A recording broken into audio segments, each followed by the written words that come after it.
Welcome to the Four Rooms podcast, where we explore the four rooms of entrepreneurship: health, wealth, scale, and relationships. Each episode is dedicated to opening new doors and uncovering insights that empower you to design your entrepreneurial journey to be both lucrative and fulfilling. And now, your hosts, Amber Spears and Brett Kaufman. We are here at the Four Rooms podcast with Mr. Brett Lingle with Dispute.com, but you also do a lot more as well. Yeah. We just started a new company called Fuse Offers because it comes out of our kind of campaign management company. We basically help people put together offers, build it, manage the back end, do the not very fun stuff so the offer owner can do what they're passionate about. Okay. Whether creating products, creating content. We'll do the not fun stuff while you focus on the stuff that you're passionate about, so you don't get bogged down by the stuff you're not passionate about and then not want to be in business anymore.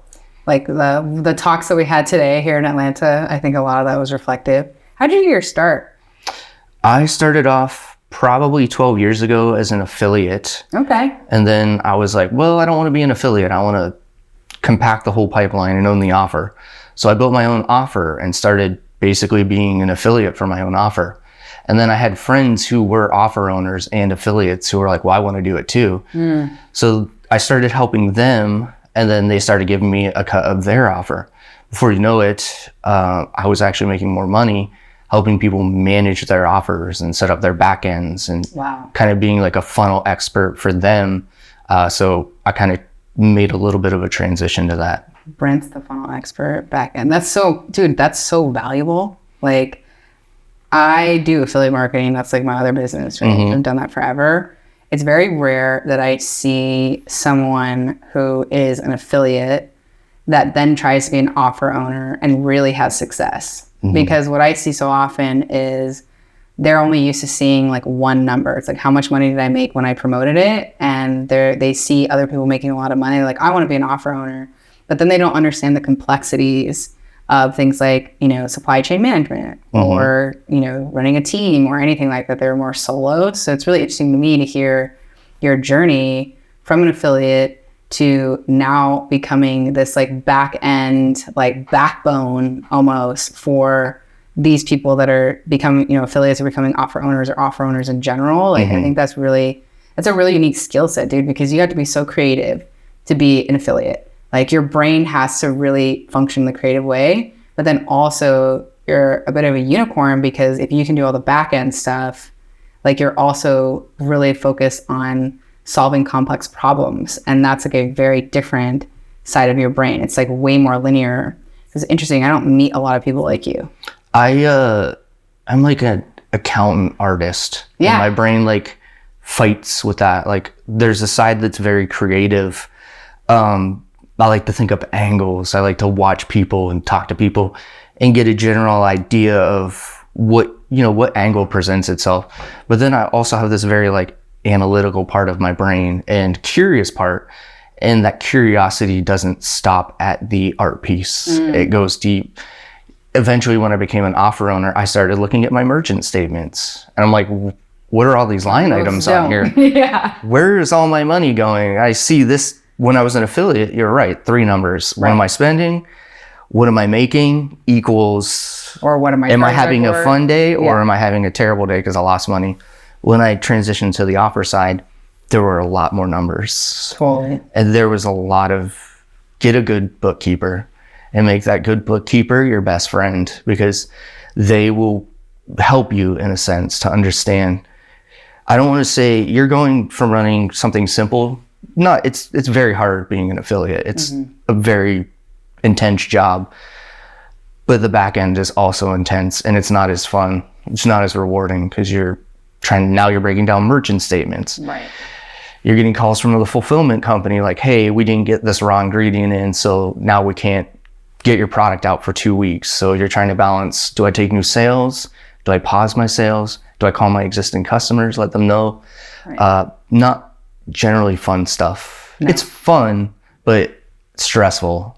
So over the years, we've kind of turned that into kind of a managed back end for people, but also like generally will share anything. So we have no proprietary systems. I usually just tell people there's a formula, learn the formula, stick to the formula.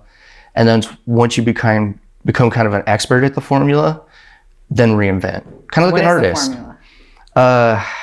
If you can break it down as simply as you can.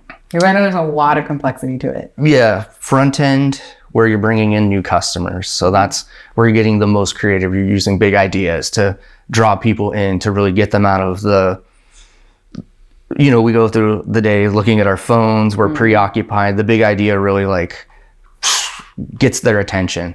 So your front end, you're pulling them, that's where you're pulling them in. And then you start working on backends.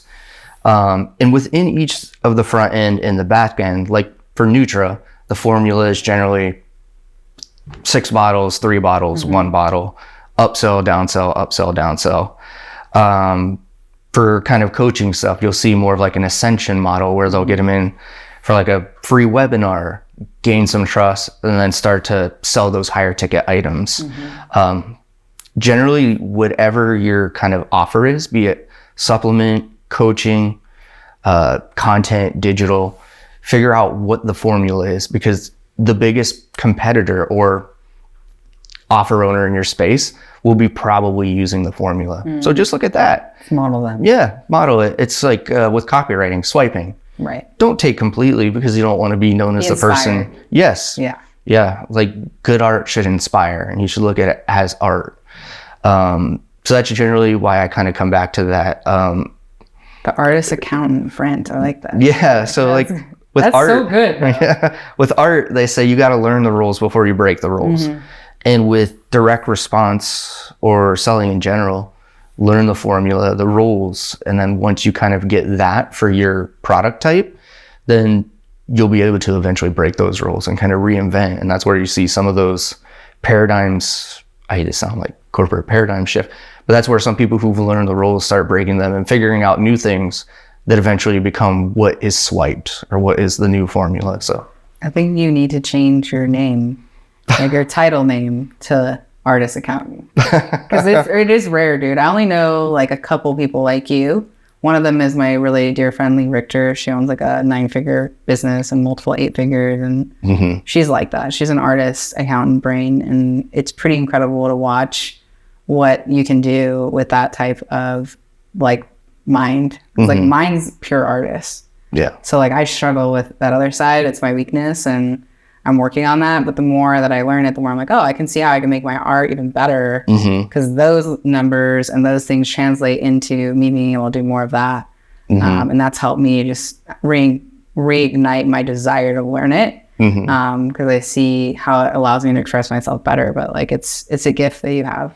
And how does that translate at like Dispute.com versus Fuse? Can you give like a breakdown of what each of those, because you mentioned Fuse a little bit, but like I'd love to kind of hear like more like nitty gritty, like why did you start them, and like how did this whole thing happen? I know more about Fuse, but I'm also really interested in Dispute. Sure. So we still have like a primary campaign management company. So with the payment processing, like protecting that is like the number one for your business. If you can't take payments, you don't really have a revenue generating business.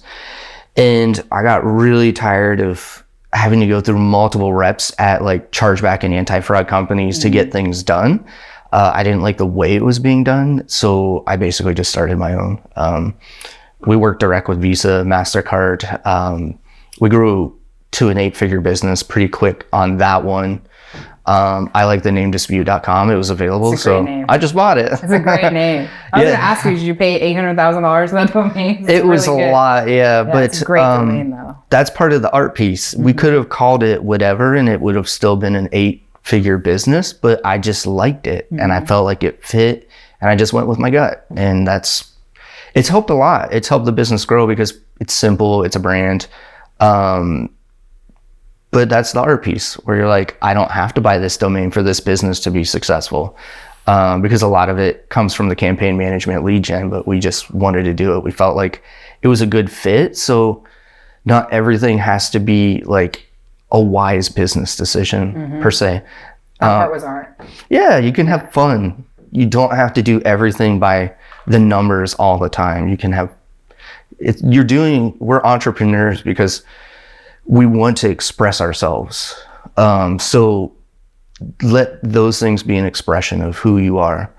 Other people might not look at it as art. They'll see it as savvy business. But any savvy business person, there is like an element of art to what they do. Absolutely. The science and the art, I guess, is what they say. So that's cool. So for dispute.com, like when you're working with a client, can you walk me through like how you take some of the load off of a client, or like do you have any like stories that jump out at you of like you really helping a business owner turn something around by being a part of their team in that way?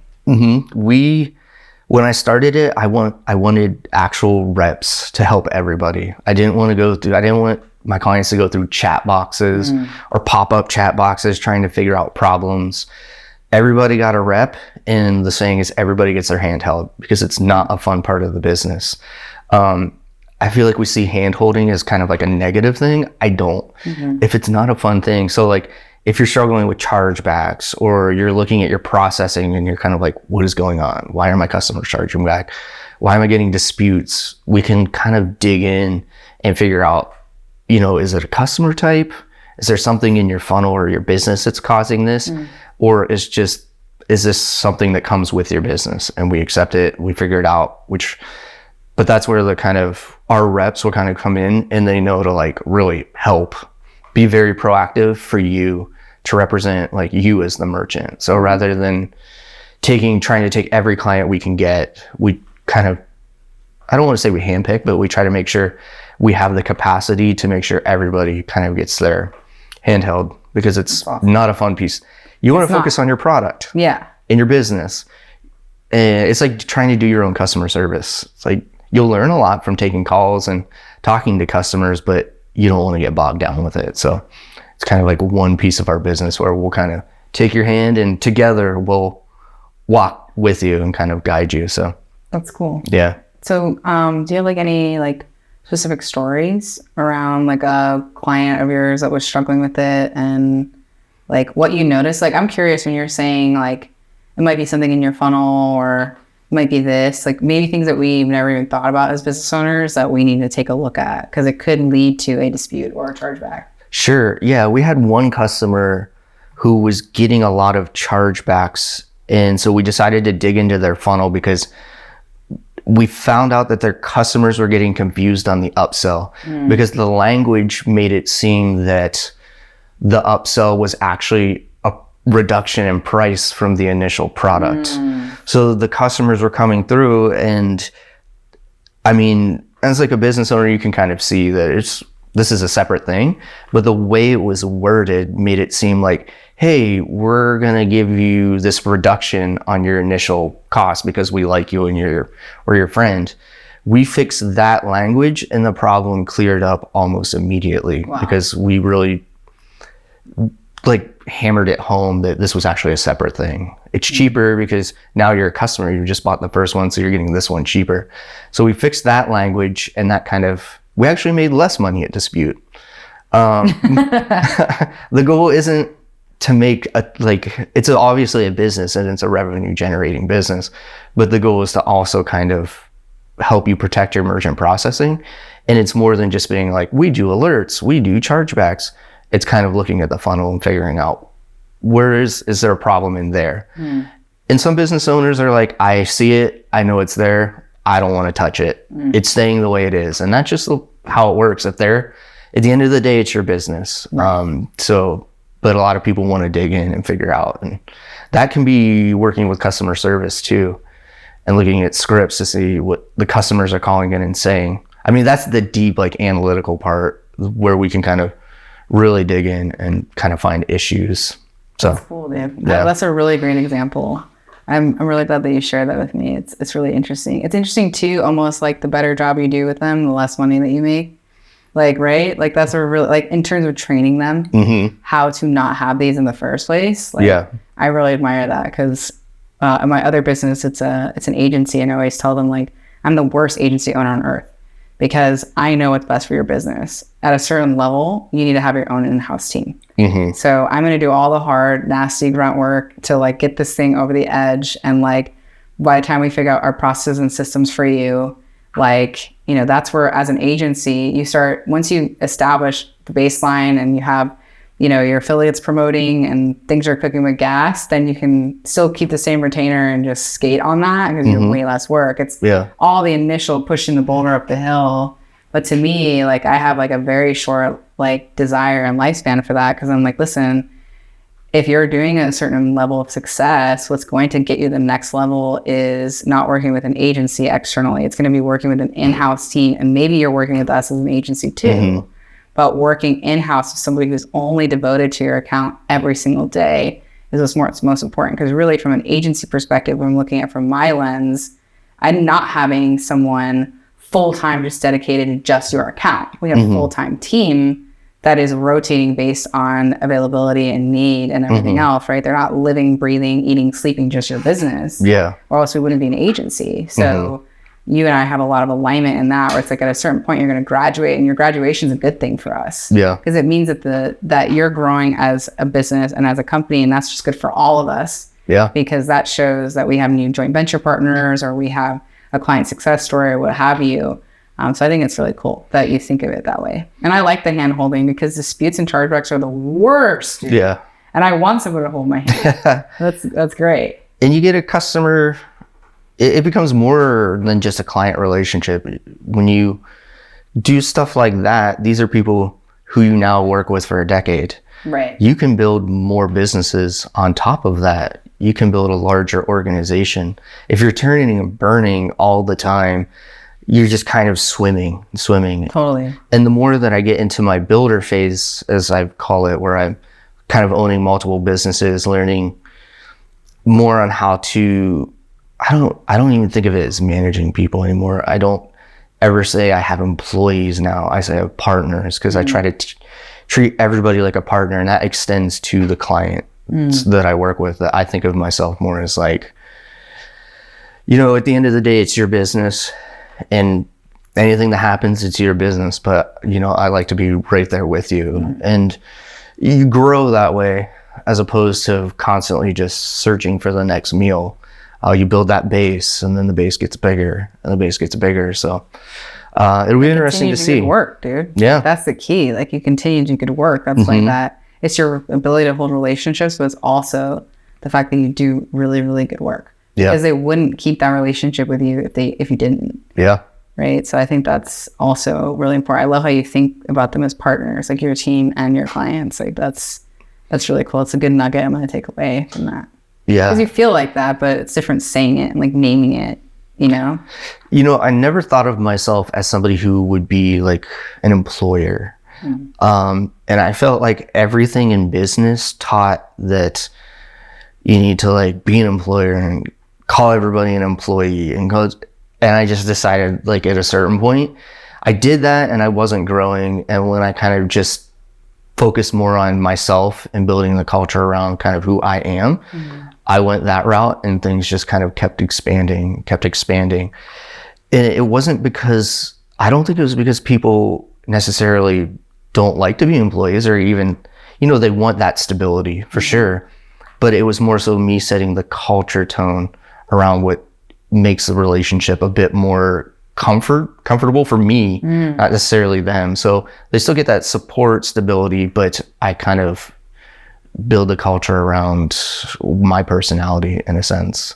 And let's double click on that. Walk me through like an example of what you do in your culture. So as I've kind of grown and have hired more people and have gotten more and more people, I felt like I had to take this like businessman approach. I'm a businessman now, and I've got employees, and because I didn't really have like mentors and stuff. So that's what I thought it was. And I think it was too much of like a grinding approach on everybody. And so I learned to like soften my personality, because it is like, I have like a softer personality. I don't ever want to fire people. Like, I try to make things work. And the more I embrace my own like leadership style, the more it reflected in the culture. And I started hiring based around that. So when like I look for people who are comfortable in a startup or comfortable in a newer business. And I try to figure out, you know, would they be a good fit with the team? If they're looking like for a Fortune 500 environment, then it's a disservice to them. It's a disservice to me, because they're going to come in and be uncomfortable. And that you see as you get more and more people in your organization, it can kind of grind things to a halt, because if you're pushing a stone uphill, you need a bunch of people working together who understand each other. Like if you jump off this stone, it's going to roll over us. It's going to crush us. Yeah. And if the people aren't like talking and that culture of like working together, before you know, one person's pushing this way, one person's pushing this way. Not to use like that analogy, but it kind of just makes sense. Like yeah. And you're trying to push a stone uphill together. So you need to make sure you get along, like you kind of share a lot of the same things. And then most of all is communication, that you can communicate easily. Because I feel like humans don't always interface. Like we just don't. 7 billion people, and not that we don't get along, we just don't have that, I don't know. I feel like it's something intrinsic, I guess. Like an intrinsic way to communicate with somebody else where you just know what you're saying to each other. And that kind of, I always thought culture was like BS. And it was like, you just go to work and you work. And then the more I've kind of grown, that's now mindset and culture is like, it's very important. That's really what I hear the most from my 8 and 9 figure business owner, like peers and friends, like that's what they're really focused on. It's like the holding the vision of the company and holding the company culture. And like, that is their primary job. Like they might be holding a few key relationships, but it's like empowering the team, developing leaders on the team, and just holding that. So it's very consistent throughout that I hear from people at your level. And it just, you know, it reinforces, I hope, for anyone listening or watching, it's like when you're at that level, when you're focusing on that. Yeah. Right. Because if you're just starting your business, you're not thinking about culture. You're thinking about getting your next sale. You're thinking about how to keep the lights on. Right. And then it's when you start graduating to your next level of success that you can start thinking about these things, because you're not the only one doing everything. So I think that's a signal for people wanting to know, like, how do I meet more people like you? It's like, that's a signal. It's like, what are they focusing on? You're focusing on being a builder. You're focusing on and holding the company culture and like holding that torch. That's what you're doing. And you can do that because you've reached that level of success and you have a team around you. Yeah. It's, I feel like I've thrashed a lot of my life and was like, that's just, it's the analytical side of me. There's like, well, you just look at the numbers and that's what they are. And if the numbers aren't the numbers, then everybody's got to go. But you don't retain people that way. You don't build that way, because not everybody does it like that. So over the last 3 years, especially, I've really embraced like mindset and like culture, because that seems to really be the way to like grow. Because to grow a business, you need other humans. And a lot of my years, I was just a man on an island who worked and was very successful. But I'm getting older. I'm 40 now. I have kids. It's time to start thinking about like building more, doing more. And as I've scaled up 20 people, tons of contractors, tons of offshore workers, it's become more and more important how important it is to kind of build that culture, that mindset, and making sure your mindset like permeates through the team. Because it's just kind of like a fake it till you make it. So I don't wake up every day like super happy or super chipper. So making sure you're holding like a positive attitude, even in adversity. So like putting out all the little fires, doing that in a way that doesn't demoralize everybody around you. So that's a huge thing to learn. So I'd love to hear about like your family and how you're a business owner and how you're also like a dad. Like how much time do you get to spend with them? How old are your kids? Like, how are you leading them as a father? And is there any similarities between how you're leading your team in your companies as well? Or are they like two totally separate tracks? I'm still kind of figuring that all out. I'm really lucky in the fact that I work from home. So I've gotten to see a lot of things that, a lot of dads don't see when they're out at the office. Totally. Seeing my kid walk for the first time. Aww. Yeah. Sweet. It's hard to balance this stuff though, because I have a 3.5-year-old and a 4-month-old. So the younger one wants to come into my office a lot. Of course. And I just let her know. I've just, at one point I was like, I'm on a call, this, that. Now she just walks in. And it's funny because other people kind of like let their hair down, so to speak, on the call, and their kids run in. Oh, that's cute. And we kind of all realize like we're humans. We work from home now. We have kids.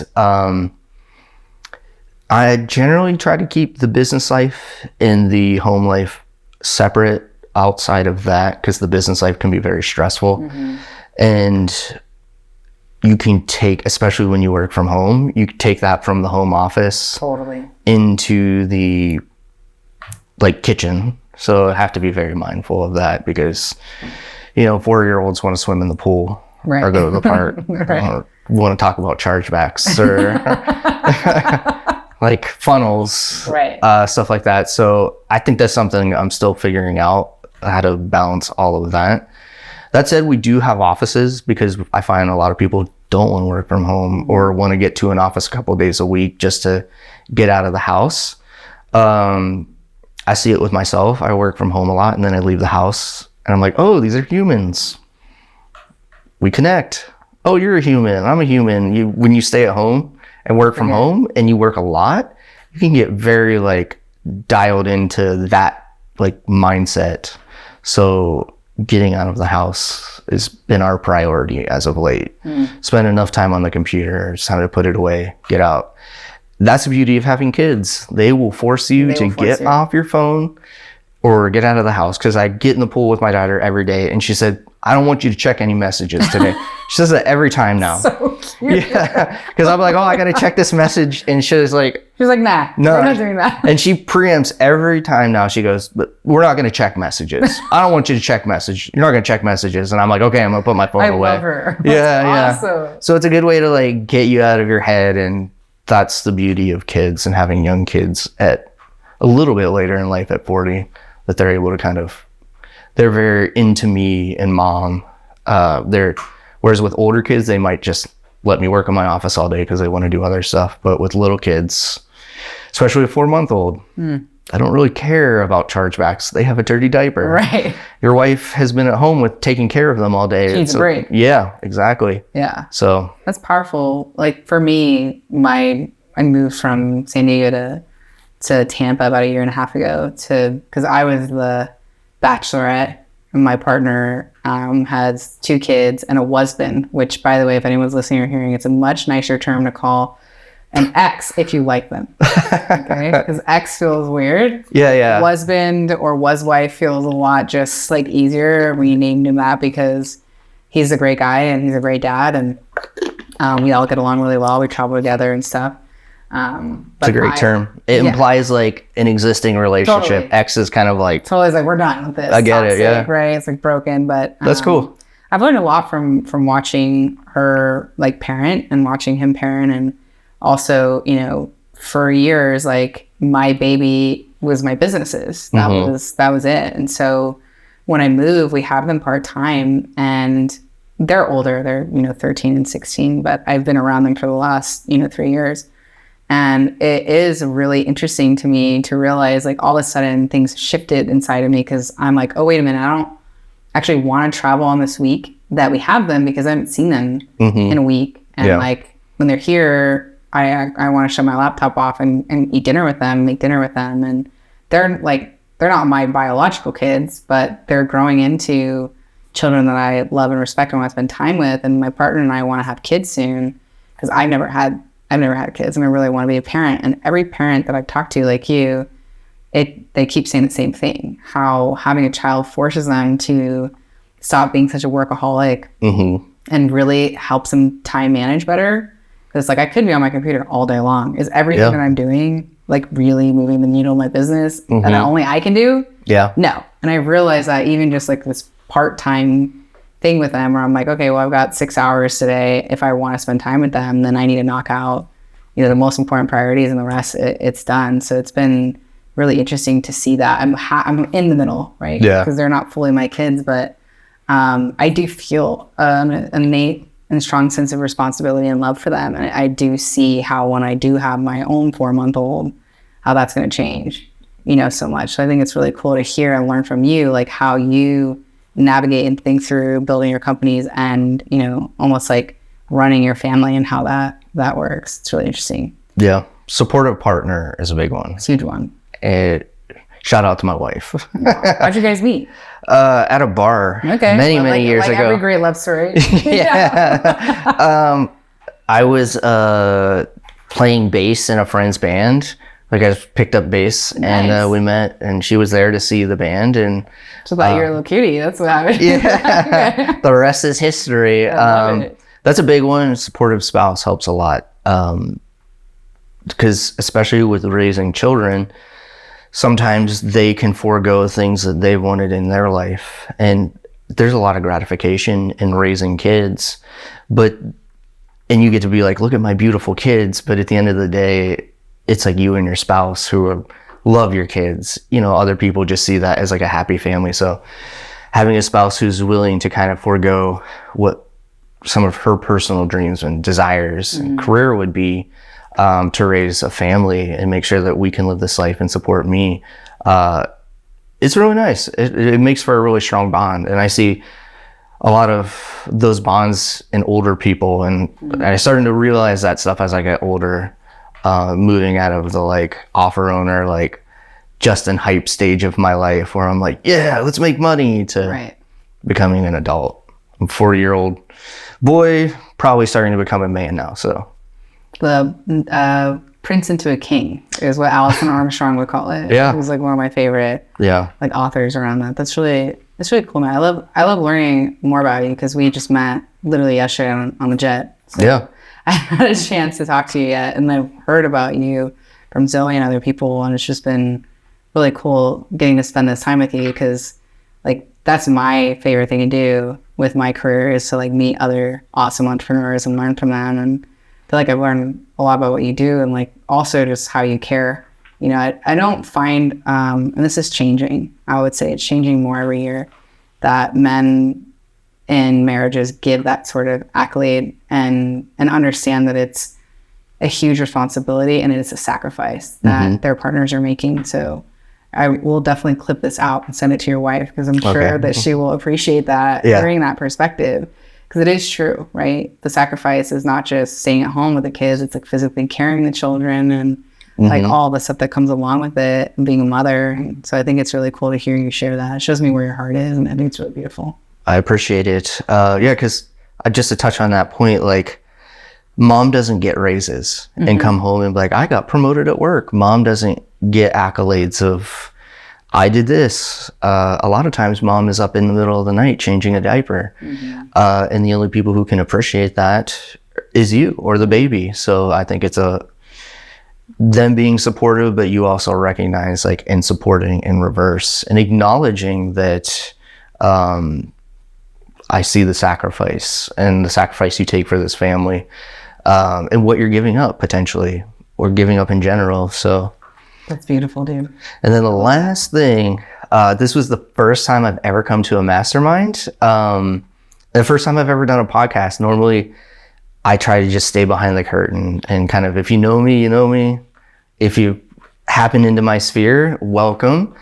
So this is kind of me trying to grow a little bit more. It's like coming to a mastermind, meeting people, and you've made me feel extremely welcome. So I appreciate that and appreciate your community for all being friendly to me, because generally can be not the most social person. I can live in my bubble behind the curtain working. So it's awesome to kind of get out and realize that you can be part of a community, a bigger community. So I appreciate that. Thank you. Sharing that. And thank you for coming and being an expert, because you have like literally so much that you can support us on. And it's you taking the time like away from your 4-month-old and then your 4-year-old and your wife and all your companies and all the things that you're doing to come and contribute and be part of the tide that raises all the boats, right? And so that is not something that I ever take lightly from any single person that ever comes to our events. That's why I always say, like, I will go the extra mile. I will do more than probably anyone else is willing to do to make sure that we have the right people at the right time in the right rooms to support each other. And that means a lot to me that you came and left and are here with us for 3 days. And what you're going to be doing is giving.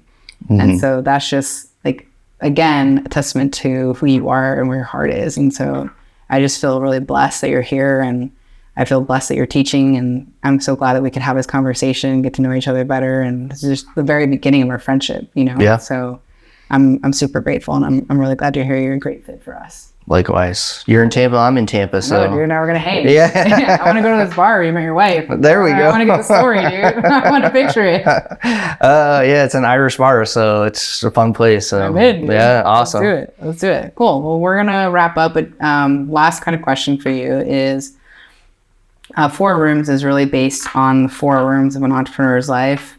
I call it just kind of simply, it's health, wealth, scale, relationships, but there's so much underneath that, right? So it's like, for health, for me, it's really like, how are you taking care of yourself? How are you maintaining your own health? Wealth could also be legacy, which I think you're in legacy building now, because you're thinking about building, right? Scale of your business, I think you've covered some of that. And then, of course, relationships, community. So is there any like thoughts or tips that you have for any of those 4 areas that you're currently doing or wish you would have known before that you can share with our audience before we leave? Yeah. Try to protect your personal health, because as an entrepreneur, sometimes, luckily for some, your health is built into your business. For me, it's not. So I can let my kind of desire and obsession with business, like, forego my health. So I find years later, I put on a lot more weight. I'm not sleeping as well. I'm not taking care of myself the way I should. And now that I actually have 2 kids, I'm like, okay, I'm reprioritizing my personal health, because I want to see them graduate. I want to see them do other things. And I'm getting into that age where if I don't personally, physically take care of myself, it just goes downhill. So that's one area that I'm like really focused on right now is personal health. So we can help in any way. We've had some of the best concierge medical doctors in the community, and anything that you need on that. Like, I'm incredibly well connected because I was very unhealthy, and I'm still on my own health journey. I had a hysterectomy 8 years ago because I sacrificed my body in the altar of success. Like, I was eating terribly. I was always on the road. I was so stressed out. And it cost me the ability to have my own children and, carrying my own children. So now it's a very strategic planning and like all these other things involved in it.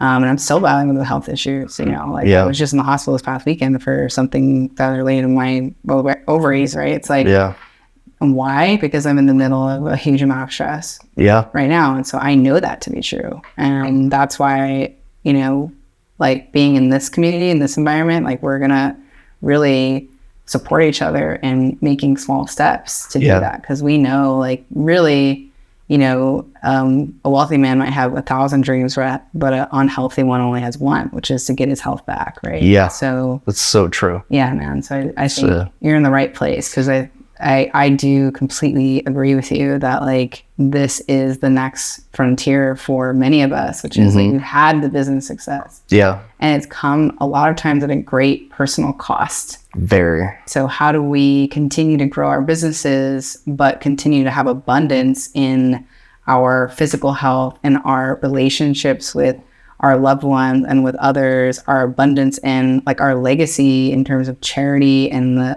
young future entrepreneurs we're impacting, or what have you. Like, I think that's really where success, I think a lot of people look at success only as something financial. And I've never ever felt like that way. I think I'm probably one of the richest people in the world with my relationships. Yeah. And I truly feel that, right? Yeah. So I've also been unbalanced in other areas, and that's why we named it 4 rooms. It's like really looking like, where am I spending the most time in? Yeah. If it's all on the scale one, more than likely my health is suffering, right? My wealth might be kicking, right? But my relationships are probably also suffering. Yeah. So like, just knowing that it's important to be in harmony. Like, I'll leave you with this one thought that I heard from Lisa Nichols, which is like one of my favorite fucking speakers on earth. She was like the most famous one from The Secret. She's like amazing.